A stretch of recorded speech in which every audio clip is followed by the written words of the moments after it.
Join us on Patreon and become part of our journey to uncover history's untold stories. Your support helps us create in-depth content, bring hidden narratives to life, and keep history alive for everyone. The Ark of the Covenant, a sacred artifact of unparalleled significance, has captivated the imagination of scholars, theologians, and adventurers for millennia. Shrouded in mystery and myth, this enigmatic relic is said to have been the earthly throne of God, a vessel of divine power that carried the covenant between the Israelites and their deity.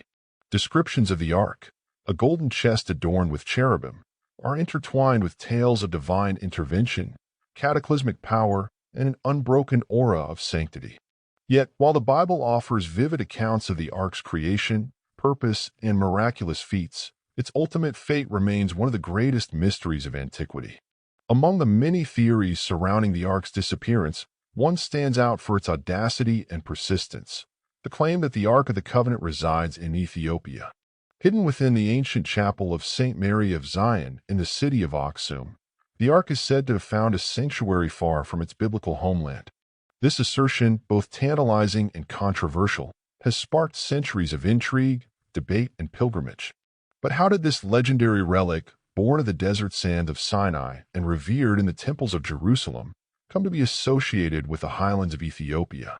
To unravel this narrative, we must journey through time, tracing the Ark's storied past, examining the legends that link it to Ethiopia, and delving into the complex interplay of faith, history, and geopolitics that sustain its mythos.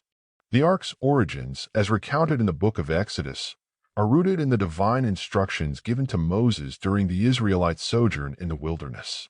Crafted from acacia wood and overlaid with gold, the Ark was designed to house the stone tablets of the Ten Commandments, the very essence of the covenant between God and his chosen people. Its construction was an act of sacred obedience, a tangible manifestation of the Israelites' relationship with their deity. But the Ark was more than a mere container. It was a symbol of divine presence and authority. Its lid, the mercy seat, regarded as the physical space where God would commune with his people.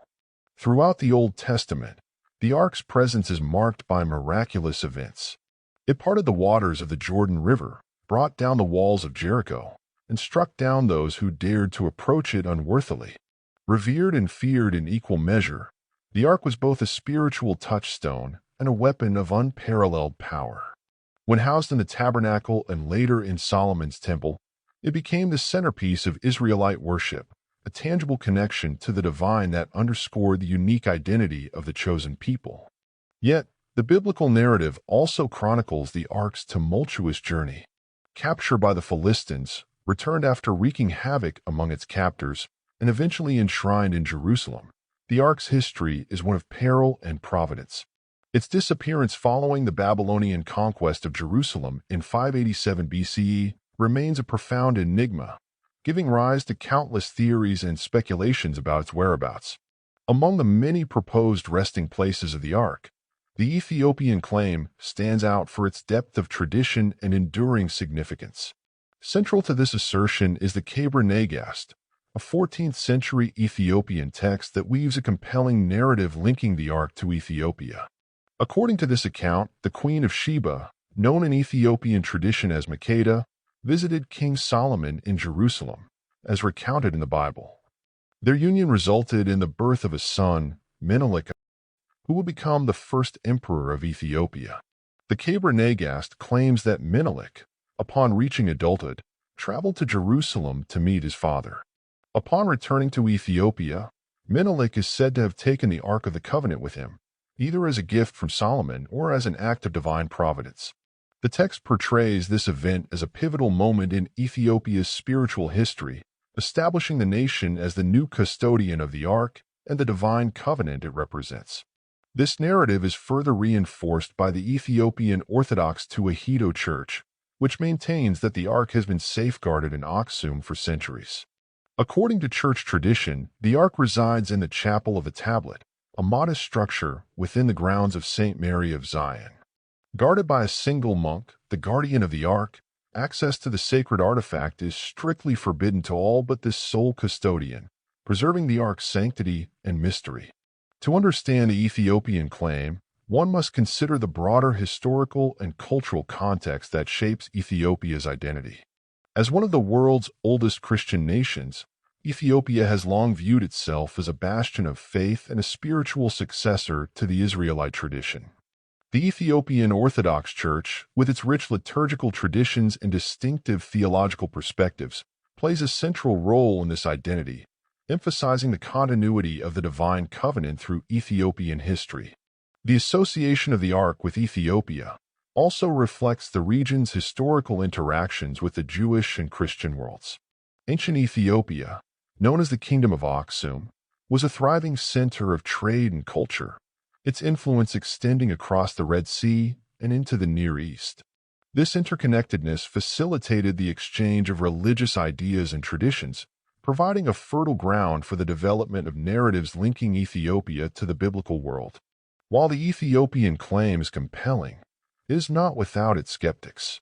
Scholars have raised questions about the historical accuracy of the Kebra Nagast, noting its late composition and the absence of earlier corroborating evidence. Critics argue that the text's narrative may reflect theological and political aspirations rather than historical fact, serving to legitimize Ethiopian claims to divine favor and authority. Archaeological evidence for the Ark's presence in Ethiopia is similarly elusive. Despite the enduring tradition and fervent belief surrounding the Chapel of the Tablet, no tangible evidence has been produced to confirm the Ark's existence. The lack of access to the artifact itself further complicates efforts to substantiate the claim, leaving the question of the Ark's authenticity shrouded in uncertainty. For many Ethiopians, however, the question of evidence is secondary to the power of faith. The Ark's presence in Aksum is not merely a matter of historical curiosity. It is a cornerstone of national and religious identity. Pilgrims journey to St. Mary of Zion not to scrutinize the Ark, but to honor its sanctity and reaffirm their spiritual connection to God. The Ark's enduring mystique reflects the profound human need for sacred symbols, artifacts that bridge the temporal and the divine. This interplay of belief and mystery has ensured the Ark's place in Ethiopia's cultural consciousness.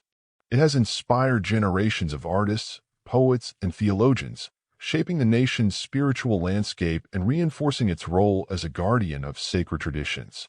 The story of the Ark of the Covenant and its alleged location in Ethiopia is a tapestry of history, legend, and faith. It invites us to explore not only the mysteries of the past, but also the enduring power of belief to shape identity and inspire devotion. Whether the Ark truly resides in Aksum or remains hidden in the annals of history, its legacy endures, a testament to the profound and unyielding human quest for the divine.